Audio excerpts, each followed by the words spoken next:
always on the run. With a fire inside, I ain't ever gonna die. I'm a locked and loaded gun.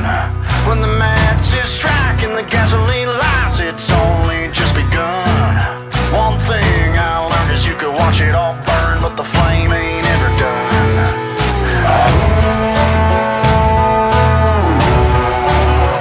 Raise 'em up a little higher. Your lighters, outlaws and outsiders.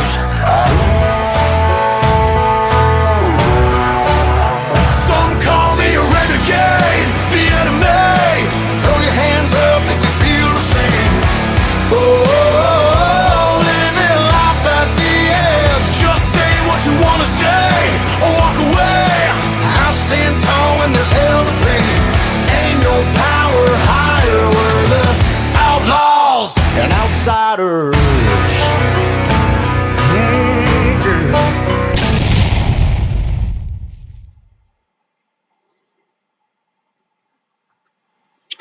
Good morning, Chickasaw. It's the fence guy, Joe Spinelli again.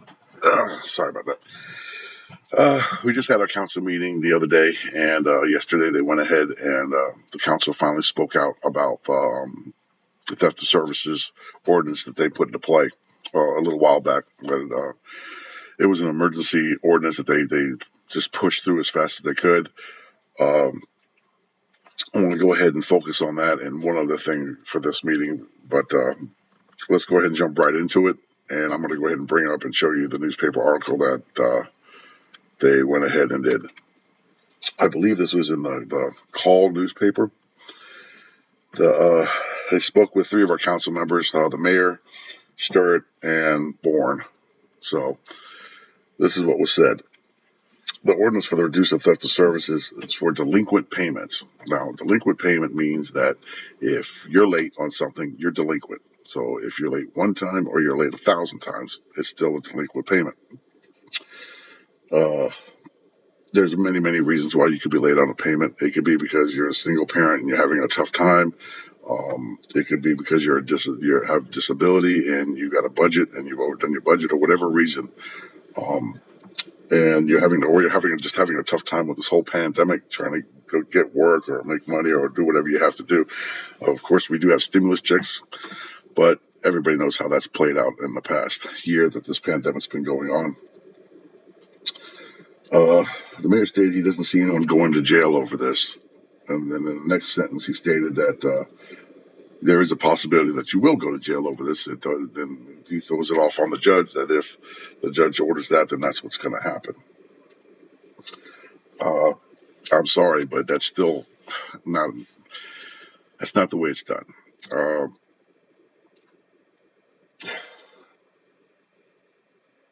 According to the ordinance, there's a step-by-step procedure on what they're going to do. In one breath, they say this is for people that move into our town and don't pay their trash and sewer bill. And then in the next breath, they said that they're going to keep on record who's been delinquent on their bills, and that each violation could be up to 10 days in jail.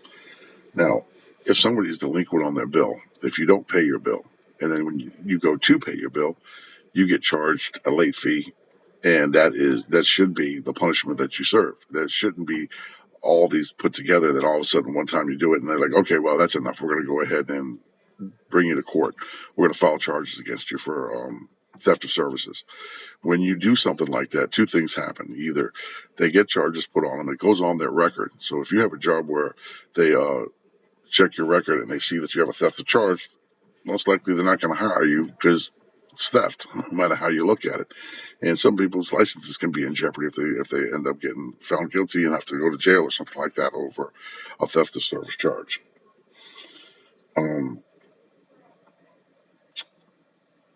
They state that Adam even goes further into it and tries to describe a dine and dash situation. That's where you go into a restaurant, you eat, and you leave. He says it's the same thing as that. I'm sorry, Mr. Bourne, that's not the case. Okay, that is straight up theft. This is more like if you don't pay your hospital bill, if you don't pay your mortgage, if you don't pay your car note. Okay, if you do those things, they take your car, they take your house. they can go ahead and garnish your wages. There are protocols for not paying your bills that you can go to court and get a judgment against you where they can garnish your wages. That's the procedure that's in play for this type of a situation.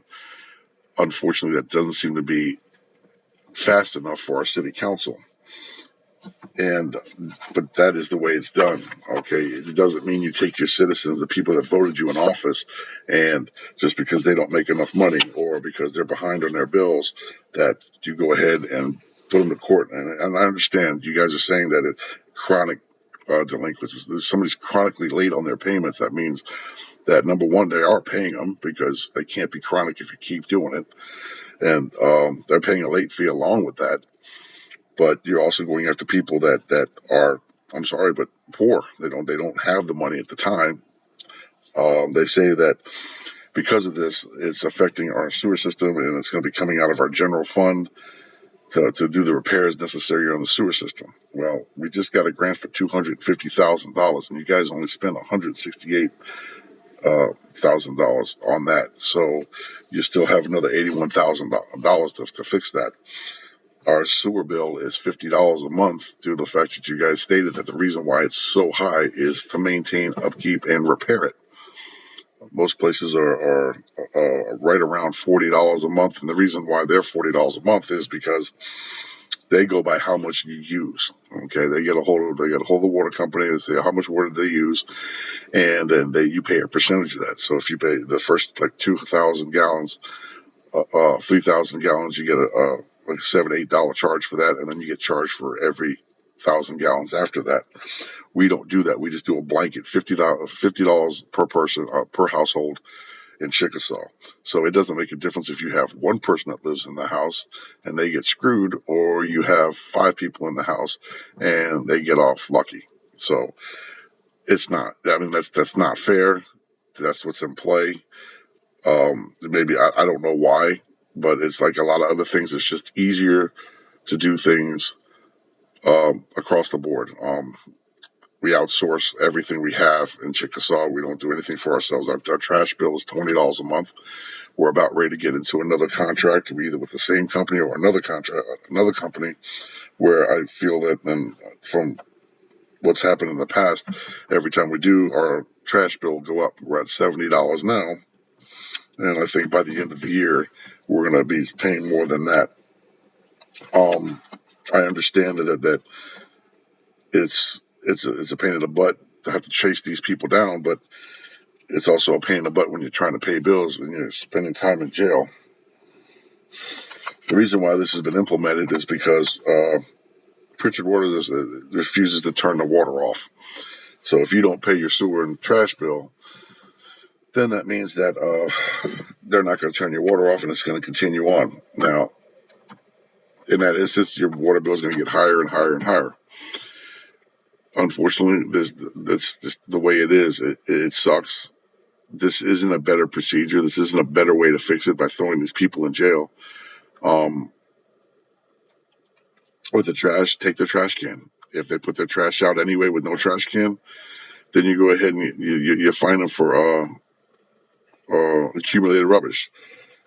There's other ways to do this than what you're doing, and I don't think that the correct way is to be putting people in jail. And like I said, I know you guys are saying, oh, that's not what we're going to do. There's a long, lengthy process before this. But according to the ordinance, that's not the case. Okay? It's great that you have good intentions and that you're not planning on doing this, but the avenue to abuse this privilege is out there. It has been done before, back in 2016. This isn't something that's just not going to happen. I mean, because you're having issues with the city of Pritchard, the sewer, the water of Pritchard Water, doesn't mean that you take it out on the citizens. It's like, okay, well, since they're not going to fix it, we're going to put it on the citizens. It's going to be their responsibility. I mean, Satsuma, Saraland, Pritchard, they all do it the same way. We don't. Satsuma does their own trash. We don't. It's more cost effective if we do these things ourselves. Yes, it takes a little bit more work, and you have to accept responsibility for when things don't go well. you can't pass it off to the next person. Like I said, the problem with the dispatch and the jail, that's Sarah Land's fault. Problems with the water, that's Pritchard Water's fault. There's problem with the trash, that's Advance's fault.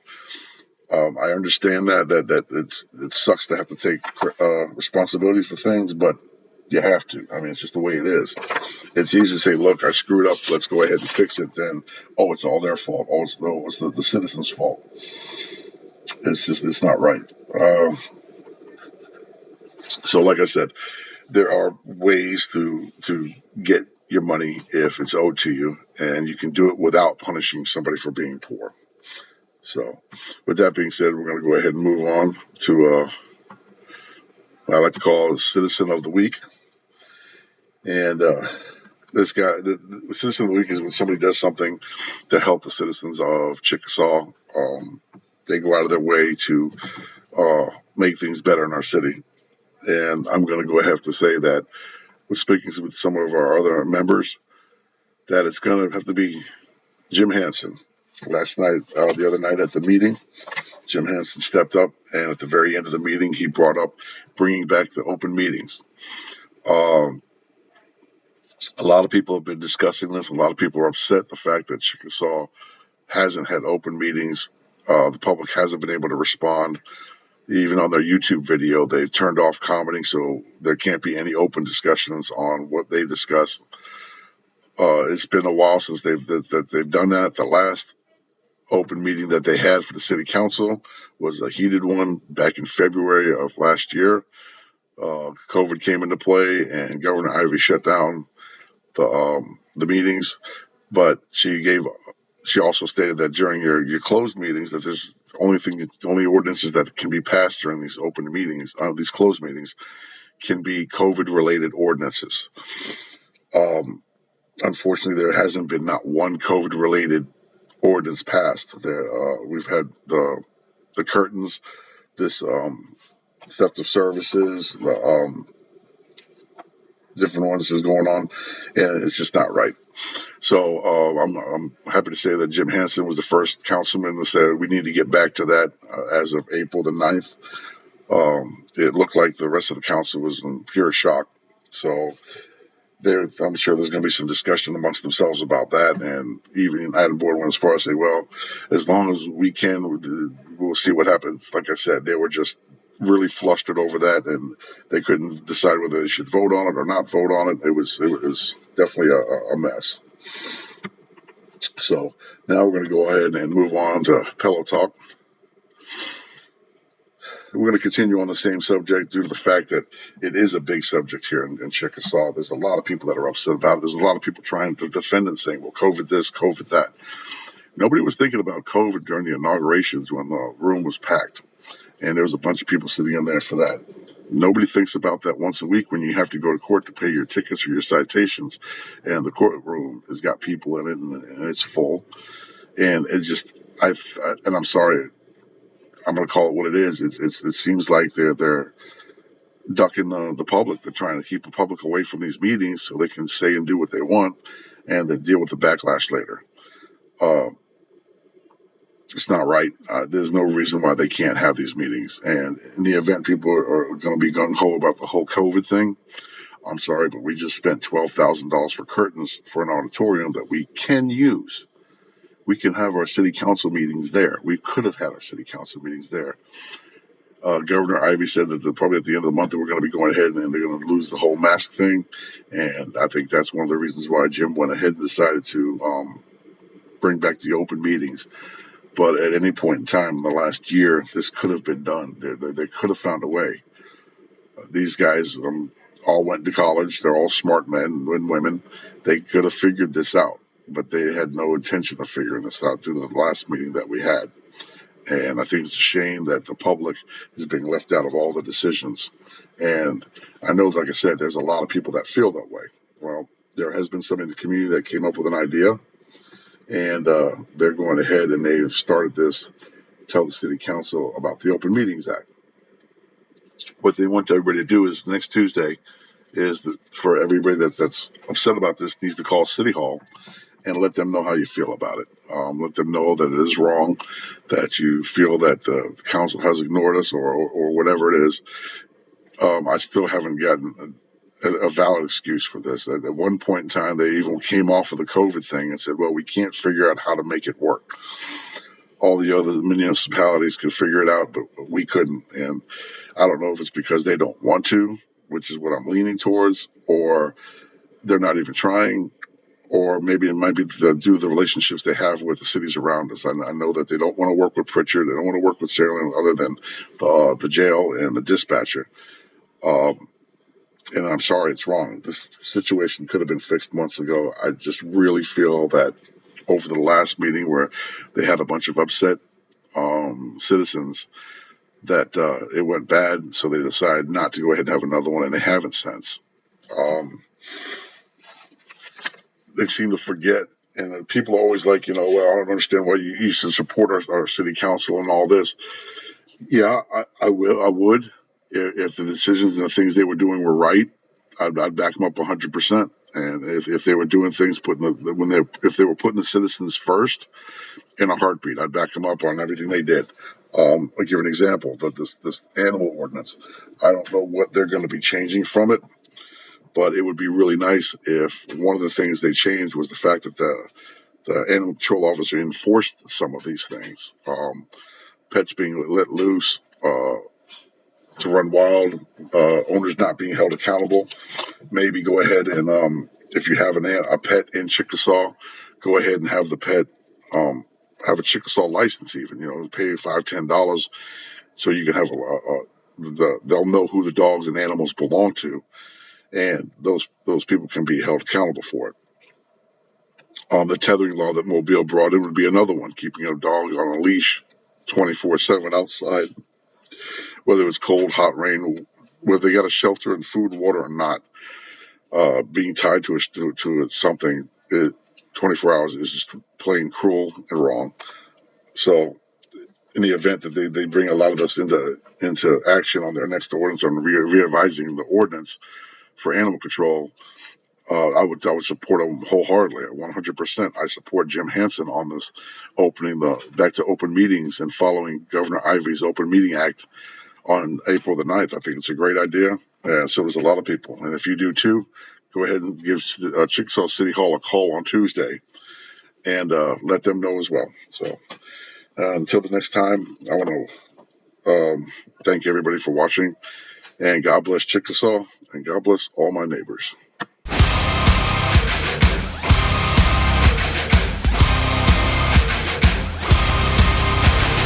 Target on my back, lone survivor last. They got me in the sights.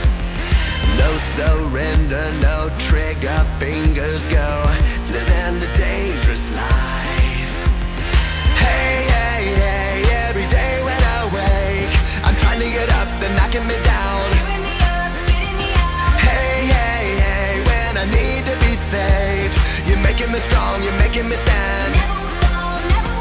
Shot like a rocket up into the sky, nothing can stop me tonight. You make me feel invincible.